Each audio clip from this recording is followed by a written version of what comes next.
Coming up on this episode of the Upper One Podcast, we catch up after 6 months. A couple of TV shows, a TV drama, a reality TV show, our 2022-2023 winter, the Berlin 2023 Special Olympics World Games, and wait for it to find out what they finally did. What did they finally do? Stay tuned.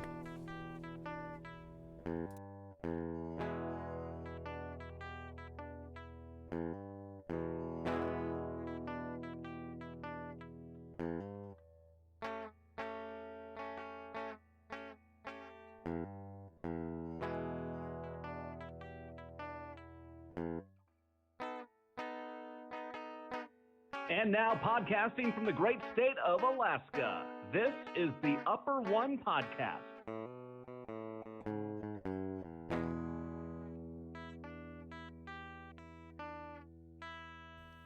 Okay, first and foremost, I want to say thank you for joining me on episode 37 of the Upper One Podcast. Happy Father's Day out there to those of you who are fathers, everybody that I know. Let me just catch up by saying, it's been a long 6 months. My last two episodes were just replays. Episode 35, I believe, was me changing up. It wasn't really a re-record or even edit. I think I had some royalty issues with the music, so I just redid the episode, deleted the old one, I think, which was episode 17, and just re-aired it. So it's not really episode 35, it's episode 17. But and then episode 36, I edited down and republished the Elvis Monroe episode in honor of their album release and signing to Curtain Call Records. They did an album release party there in Vegas at the M, which I heard took off pretty good. So congratulations to those boys. It's been a long time. I'm hoping to get things going a little more. Just trying to stay busy. So with that being said, just some catch up.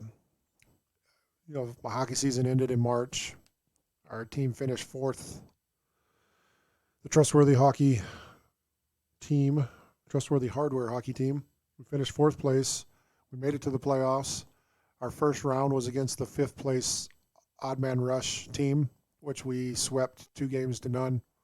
These series are best of 3, so all you got to do is win 2 games. And then we moved on to the second round. We played the number 1 team, Jitters, and we beat them 2-1. We lost the first game to them, and then we beat them the next 2 games, so we beat the number 1 seed. And then we moved on to play the number 2 seed in the finals, and we ended up losing 2-1 to them. We lost the first game, and then we had 2 games on a Saturday. We won the second game and then lost the third game in a shootout after having a 3-1 lead with like 4.5 minutes left to go in the game. And in hockey, a 2-goal lead is the worst lead to ever have in sports. So, I ended up getting my first shootout try. I probably looked like a monkey, whatting a football, making my attempt, but I sure had fun. I wound up, for me, going on turning 48 this season. I had 6 goals and 6 assists for the season, and then I ended up with 3 assists in the playoffs. So I chalked that up to a win, even though we ended up second place for after the finals loss. But another thing we found out, November 30th, Shannon and I were getting ready to, actually it was a little before that. Teddy's birthday was the 30th, but we were down having his birthday dinner at Chepo's, one of our local Mexican restaurants here in Eagle River, and we found out that Trevor and Tori were pregnant again with number 5. So where the excitement comes with that. On February 16th, I believe it was a Thursday, we did the gender reveal, and if you have my personal page, you probably saw the video. Found out we're going to have a girl. So that gives us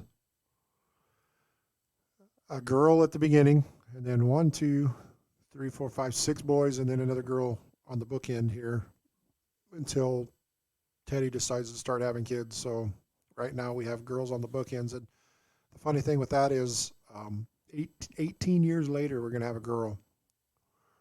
And Emma is the 18-year-old. She'll be 18 August 1st. She just graduated high school. And the last 2 years of her high school, she's been taking college courses and using some of her high school classes that count towards college credits. And so she ended up graduating college too.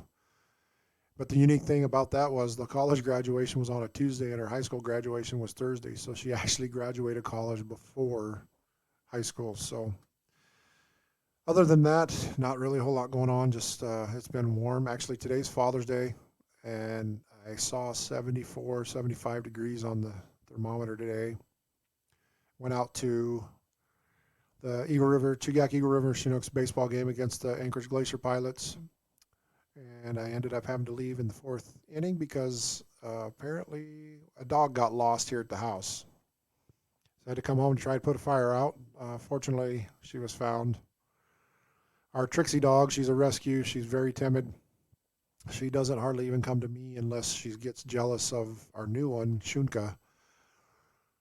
So Shanna's really the only one that she'll come to. But she was found. I guess she was hiding up underneath the tarp that I have draped over our wood pile.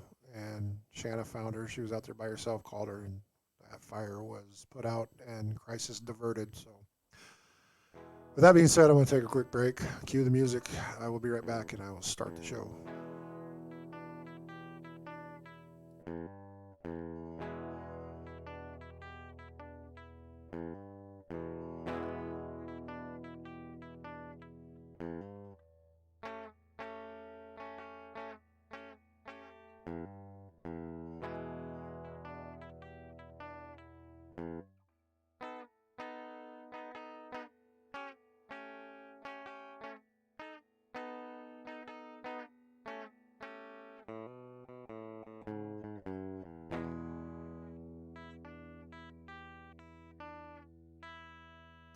All right, so I'm just going to start by saying this past winter we had a whole bunch of snow.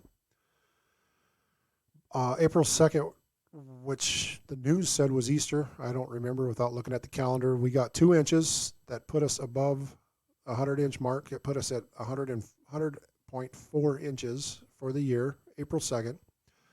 That was also the 17 degrees was the coldest Easter since records began in 1950. So we're well above 100 inches because we got an inch. The last day we got snow was April 12th. We got an inch. So between the 2nd and 12th, I don't know how much we got. Our first snowfall was October 10th. We got an inch.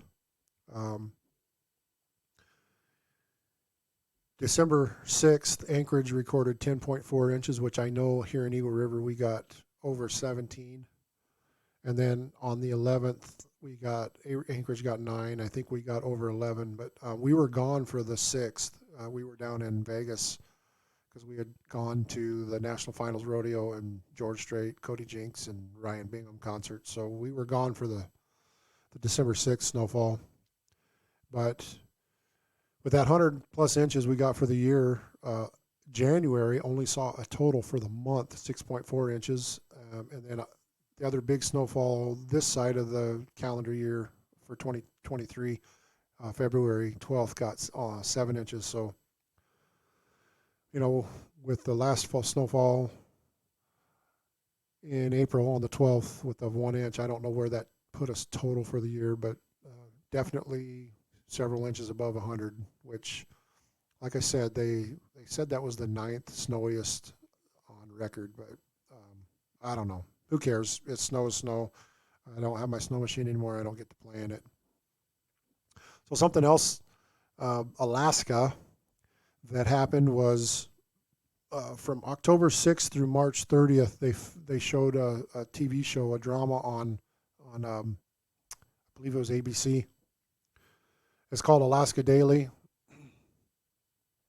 Now here's what's wonky about it is, if you remember, there was a movie called Everybody Loves Whales. I believe the original title for that was called Big Miracle because back in '88, up in Barrow, which is now Utqiagvik, the traditional Inupiat name for that place, but They had a male and female whale and their cub, their calf, stuck in the ice, and somebody saw them breathing through a hole, and that was the only way they had to breathe because they weren't going anywhere. Well, the community came together and they started cutting holes in the ice and trying to get them out to open water. And eventually, a cutter or something, I forgot, it was a Russian ship or something, came and busted through the ice. And anyways, there's a movie about it, Ted Danson, Drew Barrymore, blah, blah, blah. So anyways, during that time, our film industry started telling the world, hey, if you're going to make a movie about Alaska, you better come spend the money here and do it, or maybe pay us to claim you're in Alaska. So I don't know. This was filmed in British Columbia, so I don't know how that got away from it. But anyhow, the story, the credits claim that the show was inspired by the Anchorage Daily News article series called Lawless Sexual Violence in Alaska. That was canceled after the first season. I don't know why. Shannon and I really liked that show. We thought it deserved at least one more season to tell some more stories. But if you haven't watched it and would like to watch it, it is on Disney+. Like I said, it was filmed in British Columbia, but there are scenes, like opening scenes and stuff like that. You do see Anchorage and surrounding areas that Shannon and I would pause it and recognize and say, oh, here's that and that and that. There's the restaurant we eat at, whatever. But this is the reason why I think it deserved at least one more season, is because the lead actor, actress, which is Hilary Swank, she was nominated for a Golden Globe for Best Actress TV Series Drama. I mean, I don't think she won, but when you're nominated for something like that and you're putting out stories like that to be nominated, I think that you would spend the money and make another season, but that didn't happen. So yeah, so that ran, and actually they filmed it earlier. I don't remember when they filmed it, but it ran October 6th through March 30th this last winter. The next thing, another TV show that I've been watching is called Race to Survive Alaska. It put 8 teams on a 40-day survival track across Alaska in 6 different races in 3 different areas of Alaska, testing their survival skills: trail running, navigation, foraging, fishing, kayaking, survival camps, surviving off the land, all that stuff. And they were only allowed to have what they could carry in their pack, which, you know, if you're anybody like that running through wilderness, uncharted wilderness, you want those packs as light as possible. And I remember, like, at each beginning of each race, they would open this big wooden box, like a diamond-plated box, and they would get their rations, and they would get their maps, and it would tell them what they had to do. So they only had minimal rations for the trek, and the 3 areas were Ketchikan, Kodiak, Cordova, and it went from everything from running up a mountain through all the alpine, which included Devil's Club and fallen trees, and through the muskeg swampy areas up to the upper alpine above the tree level, up over mountains, across glaciers. They had to use blow up pack rafts to kayak in certain areas. And it was pretty interesting watching. Now, I've got an opinion on TV, reality TV, because to me, everybody says wrestling's fake, which, yes, the fake part is the choreographed part, but reality TV is the actual fake stuff, because they only show you the stuff they want you to see, and they put you in those situations. But anyhow, so the 8 teams, there was a father and son team, a brother and sister team. There were 2 brothers from Nome. There were 2 friends that were nurses that had knew each other from their job. There was a boyfriend-girlfriend couple from Wasilla. There were friends, a couple of gals that were climbers, so they had climbing experience.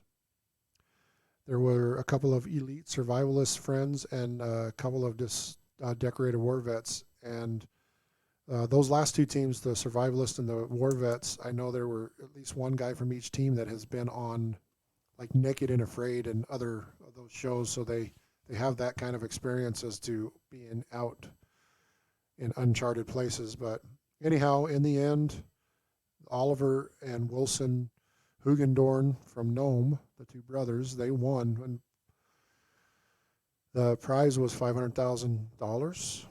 And I know that there's been several stories on the news where the boys had said, yeah, we were planning on giving back to the community, helping with homes and building homes, and giving their cross-country team new uniforms and other stuff like that. So they're going to give back to the community. One of the brothers I know was a commercial fisherman, and the other one was a diver. So he's probably, whether he's been on Bering Sea Gold or not, he's probably out there with those people, just under the water, sucking up the ocean floor, looking for gold. But that's part of that, what I was watching this, like I said, this last 6 months that I have not recorded episodes. I've been staying busy at work and, just trying to get by. Now that the summer's here, we're doing lots of yard work and keeping busy. Hopefully I can get the boat out and go do some fishing. So I want to take another break, and I got a couple more things to finish up with for this 37th episode of the Upper One Podcast. Stay tuned.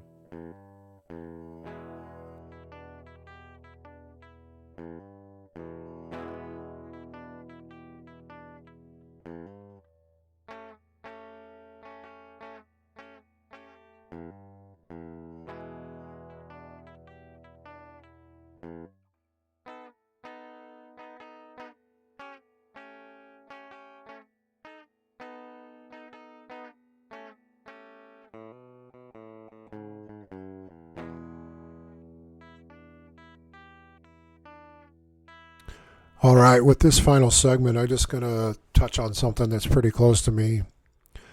Right now, over in Berlin, they're having the Special Olympics World Games that runs June 17th through the 24th. There are 7,000 Special Olympic athletes from 190 countries competing in 26 sports. They will be supported by more than 3,000 coaches and 20,000 volunteers.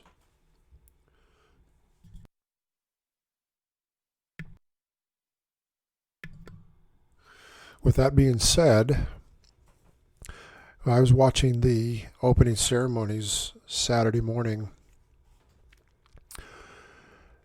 Once all the athletes got into the arena, they had Dirk Nowitzki, who played for the Dallas Mavericks in the NBA. They had him standing up there, and they were asking him questions, and he let everybody know it was fun to be able to support these games in Germany, because that's where he's from. And then then they turned it over. There was a special needs girl that was kind of the MC or host or whatever they called her, whatever her title was for it. And she had her cue cards. Well, getting kind of, it's not really off subject, but from the point I want to make, but if you remember several years ago, Maurice Cheeks was an NBA coach, and they had this girl, I don't know, she couldn't have been more than 10 or 12 years old, singing the national anthem at their basketball game. Well, she was botching the hell out of the anthem, so Maurice came over, put his arm around her shoulder, and started singing it with her, and that's a class act. So the point I was getting at is, while Dirk finished up his talk and this girl started talking, well, she was kind of going off her cards. She was not reading them, and Dirk was helping her. He pointed him, hey, get back on track here, and helped her out. And then, she was just so excited. So I just wanted to pass that out, that he, to me, that was a class act by helping her pay attention to what she was supposed to be doing. So some of the stuff, Tim Shriver, who is part of the Kennedy family, he was like the opening speech. He stood there and talked, and one of the things he said was that since 1936, this is going to be the first time that an Olympic torch has been in that stadium, back when Jesse Owens won his gold medal as a black man and stood up against the Nazi regime back then. and he brought that up during his speech. Also, during the opening entrance of the United States team, we had 133 U.S. athletes. 2 of them are Alaskan athletes. Well, towards the end of our procession in, you see a police officer run in and take a selfie.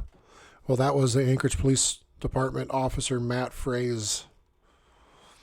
He's over there, and I saw a picture of him carrying, he was like a flag bearer or something out of uniform. But then during the opening ceremonies, he was in uniform. Well, the selfie that he took was with Miss USA, Emma Broyles, who happens to be from Alaska, and one other athlete. And I'll get to that here in a minute.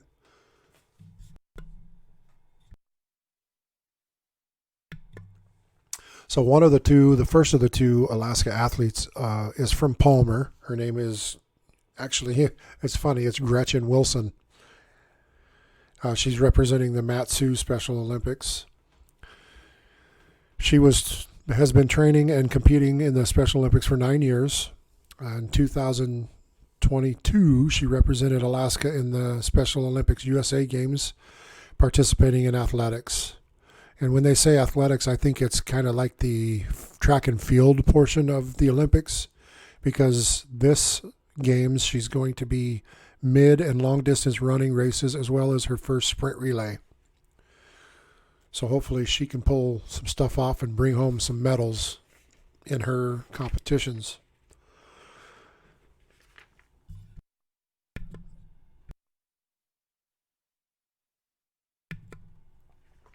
So as I said earlier, the selfie with the APD officer and Miss USA was with another athlete. Well, that just happens to be one of my good buddies.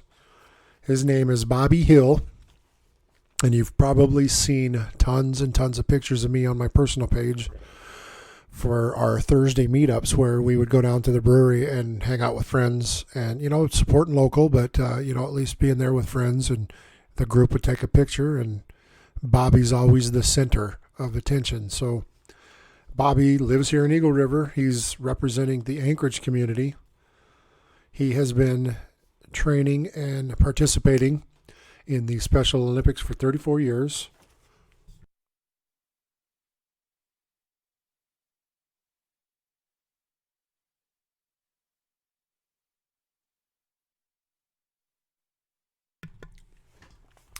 These are going to be his 3rd World Games.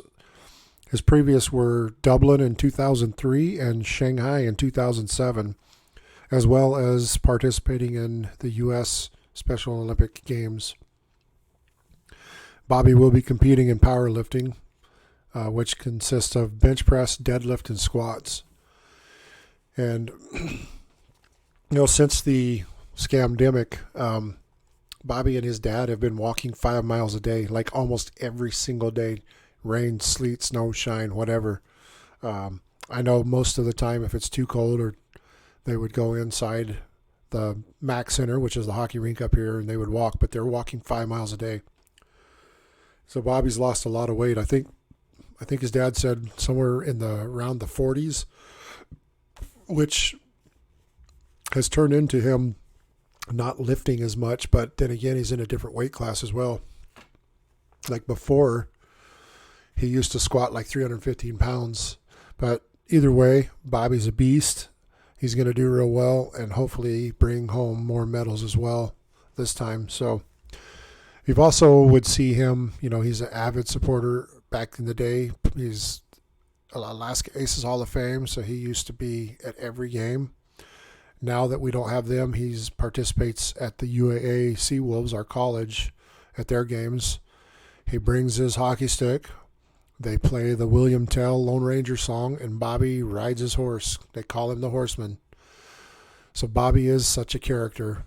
And like I said, that's why this is so close to me, is because not only is he my friend, but he's inspired me to help volunteer with the Special Olympics. And I'm fortunate with my job that I can get an 8-hour paid day for my volunteering. So Like I said, I'm fortunate for that, and there's going to be a lot of that I'm going to be doing more and more of. Hopefully here in a couple weeks I will put out another episode with an update on our teams and Bobby and Gretchen and how they did over in Berlin. With that being said, I'm going to cue the music, take a break, and come right back to finish off the show.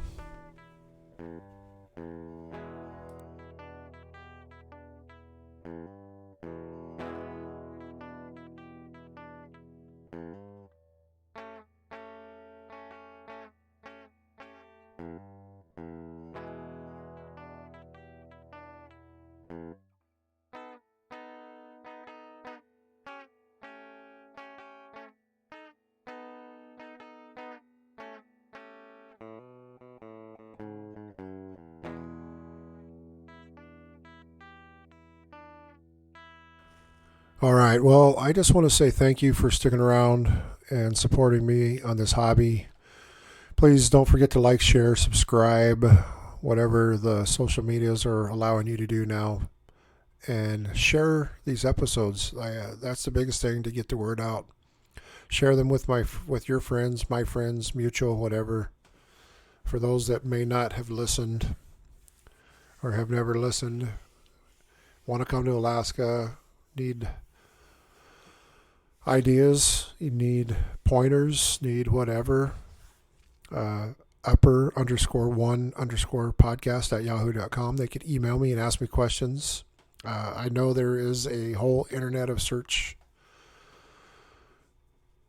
engines to look it up and get ideas, but I look at it this way. There's two types of workers in this world.